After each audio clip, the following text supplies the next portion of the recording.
চলো আজকে একটা গল্প শুনি। তোমরা দেখো এখানে অনেক জনের ছবি রয়েছে। তোমরা কি বলতে পারো এই যে ছবিগুলো, সেখানে অনেকজন ব্যক্তি আছে, নাকি এই ছবিগুলো একজন ব্যক্তিরই জীবনের বিভিন্ন দশা বা অবস্থার কথা বর্ণনা করছে? তোমরা যদি কেউ ভালো করে খেয়াল করো তাহলে বুঝবে এটা কিন্তু আলাদা কোনো ব্যক্তির ছবি নয়। সবকটি ছবি একজন মানুষের বিভিন্ন জীবনের দশার ছবি। অর্থাৎ ছেলেটি যখন একদম ছোট ছিল তখন থেকে একদম বয়সকাল পর্যন্ত তার জীবনের বিভিন্ন স্টেজ বা অবস্থা যে পরিবর্তন হয়েছে সেই ছবিগুলো দেখাচ্ছে। দেখো, তার শারীরিক পরিবর্তন হয়েছে বটে, কিন্তু তার সার্বিক কি পরিবর্তন ঘটেছে? অর্থাৎ সে মানুষ হিসেবে জন্মগ্রহণ করলেও বর্তমানে কি সে গরু ছাগল হয়ে গেছে, বা বর্তমানে কি অন্য কোনো প্রাণীতে পরিণত হয়েছে? না। তোমরা খেয়াল করলে বুঝবে যে সে মানুষ হিসেবে জন্মগ্রহণ করেছে এবং বর্তমানে বার্ধক্যেও সে মানুষই আছে, এবং যতদিন সে বাঁচবে ততক্ষণ পর্যন্ত সে মানুষ রূপেই বেঁচে থাকবে। এ থেকে আমরা বুঝলাম তার জীবনের সার্বিক পরিবর্তন ঘটছে না। এই যে অমল আছে না, সে মধু খেতে খুব ভালোবাসে, এবং সে একদিনকে তার মাকে জিজ্ঞেস করলো, মা, মধু মিষ্টি হয় কেন? তার মা বলল, মধুর বৈশিষ্ট্য হচ্ছে মিষ্টি। অর্থাৎ তোর দাদু যখন আমায় মধু এনে খাওয়াতো তখন আমি মিষ্টি মধু খেয়েছি, তুইও মিষ্টি মধু খাচ্ছিস এবং তোর ভবিষ্যৎ প্রজন্মও মিষ্টি মধুই খাবে। অর্থাৎ মধু সব সময় মিষ্টিই হয়। এই অমল মিষ্টি মধু খেয়ে সে ভাবলো যে আমি অ্যাস্ট্রোনট হব, কারণ তার আকাশ খুব ভালো লাগতো। দেখো, তোমরা যদি খেয়াল করো আকাশে হাজার হাজার লক্ষ লক্ষ তারা, তাহলে এই যে আকাশে অগণিত তারা, সেগুলো আগেও ছিল, এখনো আছে, ভবিষ্যতে থাকবে। আচ্ছা, আমি যে এতক্ষণ ধরে এত কিছু বললাম, এত একটা সুন্দর গল্প তোমাদের শোনালাম, আসলে আমরা শিখছি কি? আসলে যেটা শিখছি সেটা হচ্ছে present indefinite tense. Present indefinite tense, ইনডিফাইন কথাটার মানেই হচ্ছে যেটা আনলিমিটেড। অর্থাৎ এমন ঘটনা যেগুলো সময় দ্বারা বাধিত নয়। অর্থাৎ এক্স্যাক্ট শুরু অথবা এক্স্যাক্ট শেষ আমরা বলতে পারবো না, এমন ঘটনা, সেগুলোকে আমরা ইনডেফিনাইট বলে থাকি। এই ইনডেফিনাইট আবার তিন রকম রয়েছে। একটা দেখো স্ট্যাটিক, একটা প্রেজেন্ট স্টেট, আর একটা হচ্ছে রেগুলারিটি। আজকের ভিডিওতে আমরা স্ট্যাটিক সম্বন্ধে আলোচনা করব। এবার স্ট্যাটিক কথাটির অর্থ কি? স্ট্যাটিক মানে হচ্ছে স্থির, অর্থাৎ অপরিবর্তনীয়, এমন কোনো অবস্থা বা পরিস্থিতি যেটার বদল ঘটে না। অর্থাৎ যেমন ছিল তেমনই আছে বা তেমনই থাকবে, তাকে আমরা বলবো স্ট্যাটিক। এই স্ট্যাটিকের ক্ষেত্রে মূলত ফ্যাকচুয়ালস বা জেনারেল ট্রুথস, অর্থাৎ বাস্তব ঘটনাগুলো আমরা ব্যবহার করে থাকি। এবার বাক্যে লিখবো তাহলে কি করে? তোমরা খেয়াল করো, বাক্যে সাবজেক্টকে তোমরা প্রথমে দেবে, তারপর তো ভার্ব দরকার হয়। এখানে ভার্ব হিসাবে তোমরা বি ভার্ব অর্থাৎ অ্যাম ইজ আর, এটাকে ভার্ব হিসাবে ইউজ করবে, এবং তারপরে তোমরা কমপ্লিমেন্ট ইউজ করতে পারো, অথবা তোমরা ইউজ করতে পারো মডিফায়ার্স। কমপ্লিমেন্ট তোমরা অলরেডি জানো যে সাবজেক্ট সম্বন্ধে এক্সট্রা ইনফরমেশন দিতে পারে, অথবা বাক্যে যদি অবজেক্ট থাকে তাহলে অবজেক্টের সম্বন্ধে এক্সট্রা ইনফরমেশন দিতে পারে। মডিফায়ার্স কি করে? মডিফায়ার্স হচ্ছে সেই সমস্ত এক্সট্রা শব্দ যেগুলো বাক্যে আরো এক্সট্রা কিছু তথ্য বহন করতে পারে। অর্থাৎ কমপ্লিমেন্ট ছাড়াও আরো এক্সট্রা ইনফরমেশন দেওয়ার কাজ এই মডিফায়ার্সটা করে থাকে। এবার চলো একটা উদাহরণ দেখি।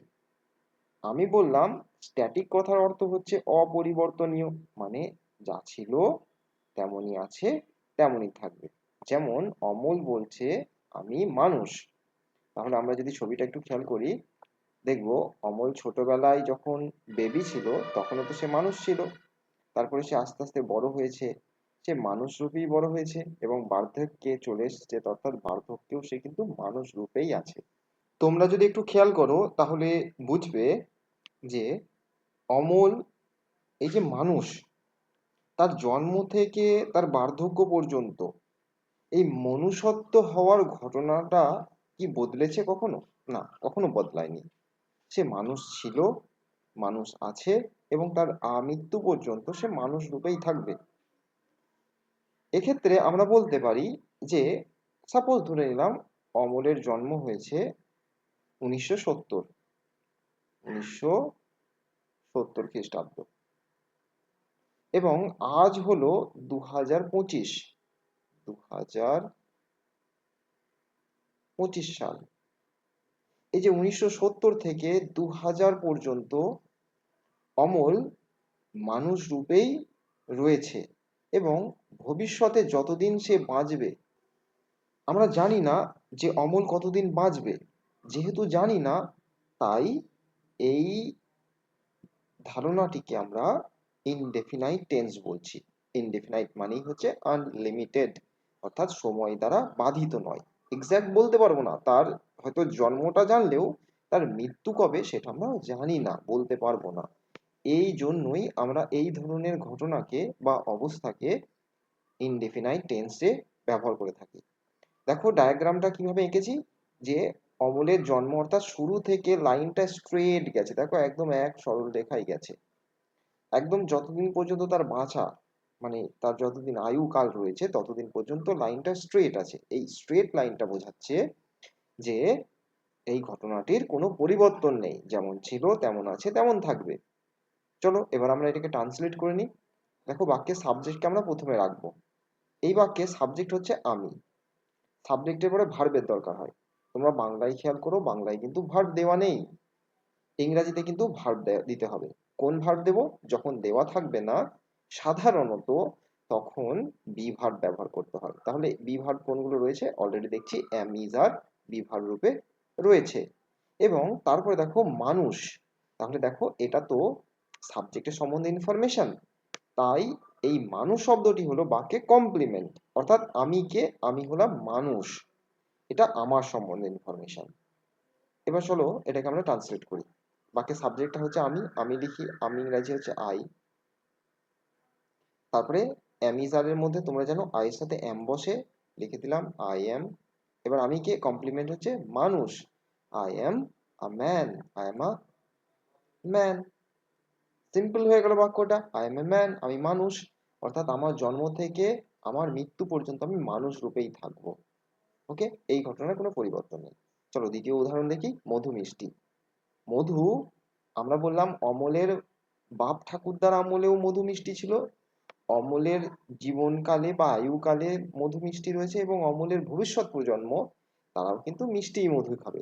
তোমরাও খেয়াল করো, তোমাদের প্রত্যেকের দাদু ঠাকুমারাও তারাও তো মিষ্টি মধু খেত, তোমরাও মিষ্টি মধু খাও এবং তোমাদের পরবর্তী প্রজন্ম যারা আসবে তারাও কিন্তু মধু মিষ্টিই খাবে। তাহলে এই বাক্যে সাবজেক্ট কোনটা? সাবজেক্ট হচ্ছে মধু এবং মিষ্টিটা কি? মিষ্টিটা হচ্ছে মধু সম্বন্ধে ইনফরমেশন, মধুটা কেমন? মিষ্টি, তাহলে এটা হলো কমপ্লিমেন্ট। তাহলে নাই কে? নাই হচ্ছে ভার্ব। তোমরা কিন্তু এটাকে ভার্ব বসিয়ে নিজেরা কমেন্টে উত্তরটা জানাবে। আমরা পরের প্রশ্নটায় আসছি, আকাশে অগণিত তারা রয়েছে। এই যে তারা, কত তারা রয়েছে? আমরা কি গুনতে পারি? না, গুনতে পারি না। তাহলে আকাশে অগণিত তারা সৃষ্টির শুরু থেকে ছিল, বর্তমানেও আছে এবং আমি জানি না কতদিন এই বিশ্বব্রহ্মাণ্ড থাকবে।